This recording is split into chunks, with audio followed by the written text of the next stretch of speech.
ఏంటి ఆ పాలసీ అంటే ఆర్గనైజ్డ్ కరప్షన్. ప్రతిదానికి ఇవాళ కరప్షన్ ఒక రేట్లు ఫిక్స్ చేసినావు నువ్వు. ఇవాళ ఎంత ప్లాన్గా ఆర్గనైజ్డ్గా కరప్షన్ అంటే బహుశా ఈ దేశంలో ఎక్కడో ఉండదు. కరప్షన్ నేర్పడానికి ఒక కాలేజ్ అంటూ పెడితే తెలంగాణ కాంగ్రెస్ పాలన ఒక సిలబస్గా మారుతుంది. This will become a model, A syllabus.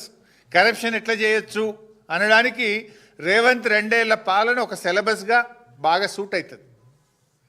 ఎందుకింత నేను చెప్పవలసి వస్తుంది అంటే బాధతో చెప్తున్నామంటే అనధికారిక ట్యాక్సులు.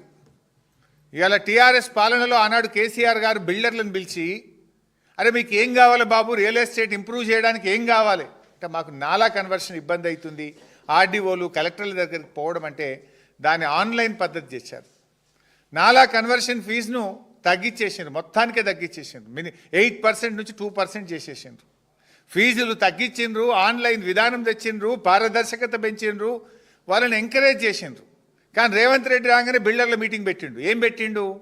అరే భయ్, తమిళనాడు లెక్క బెంగళూరు లెక్క ఇక్కడ ఎంత పర్సెంటేజ్ ఫిక్స్ చేద్దాం, స్క్వేర్ ఫీట్కి 100 పెడదామా, 80 రూపాయలు పెడతామా, 70 రూపాయలు పెడదామా, లంచం రేట్ ఎంత ఫిక్స్ చేయాలని బిల్డర్లతో రేవంత్ రెడ్డి మీటింగ్ పెట్టిండు.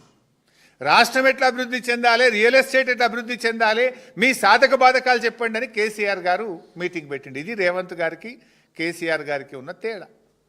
ఇవాళ ఆర్గనైజ్డ్ కరప్షన్ అంటే ఏముంది రాష్ట్రంలో? ఎవరిని అడిగినా చెప్తారు. ఏ బిల్డర్ని అడిగినా కెమెరా పక్కకు పెట్టి సాటుకు తీసుకుపోయి అడిగితే 70 రూపాయలు స్క్వేర్ ఫీట్ నడుస్తుంది.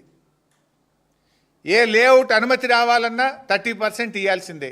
ఫైనాన్స్లో బిల్లు రావాలంటే 30% ఇవ్వాల్సిందే. ల్యాండ్ కన్వర్షన్ కావాలంటే 30% ఇవ్వాల్సిందే. ఇదంతా కూడా ఆర్గనైజ్డ్ కరప్షన్. కరప్షన్కు కూడా ఒక రేట్ ఫిక్స్ చేసిండ్రు. జనరల్గా గవర్నమెంట్ ఫీజు ఫిక్స్ అవుతుంది. మోటార్ సైకిల్ రిజిస్ట్రేషన్ చేయాలంటే ఒక ఫీజు ఉంది.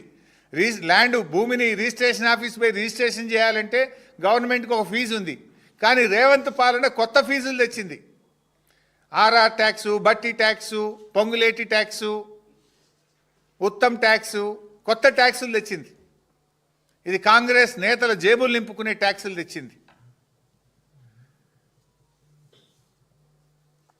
మద్యం సరఫరాదారుల నుంచి కూడా ట్యాక్సులు ఫిక్స్ చేసిండ్రు. వాళ్ళు కూడా మొత్తుకుంటున్నారు, మేము మద్యం సరఫరా ఆపేస్తాము అని చెప్పి తాపకోసారి వాళ్ళు నోటీసులు ఇస్తున్న పరిస్థితి వచ్చింది. ఈ దోచుకున్న దాంట్లో ఏంటంటే ఢిల్లీకి కొంత కప్పం, ఆర్ఆర్ ట్యాక్స్, అందుకే దాని పేరు. ఢిల్లీకి కప్పం కట్టుండడంతో కాంగ్రెస్ అధిష్టానం కూడా ఈ అవినీతిని చూసి చూడనట్టు ఊరుకుంటుంది.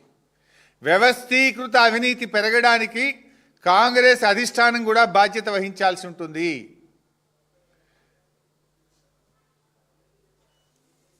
అసలు A to Z కుంభకోణం లేదే లేదుగా ఈ రాష్ట్రంలో.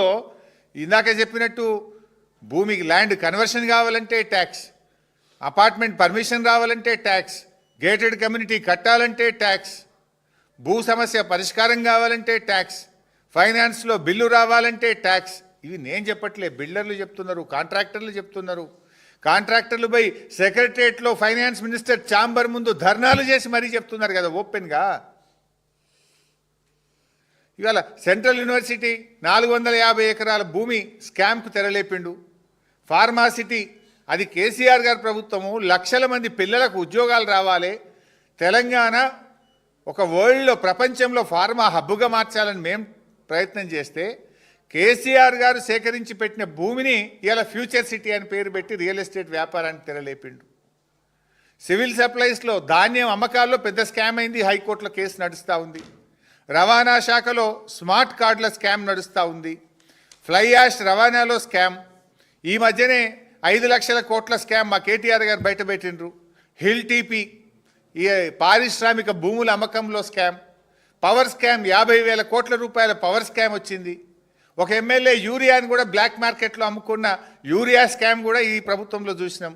హౌసింగ్ బోర్డు అమ్మకాల్లో ట్యాక్స్, హ్యామ్ రోడ్లలో స్కామ్, HMDAలో స్కామ్లు, ఇలా చివరికి లిక్కర్ స్కామ్. వైద్య విద్యార్థులను పాస్ చేయడానికి ఫెయిల్ అయిన పిల్లల్ని, MBBSలో ఫెయిల్ అయిన పిల్లల్ని రీవాలిడేషన్ పేరు మీద మళ్ళా మార్కులు వేయడం స్కామ్ కూడా చేసిండ్రు. కాళోజీ గారు అంటారు, కాదేది కవితకు అనర్హం అన్నట్టు రేవంత్ రెడ్డి గారి పాలన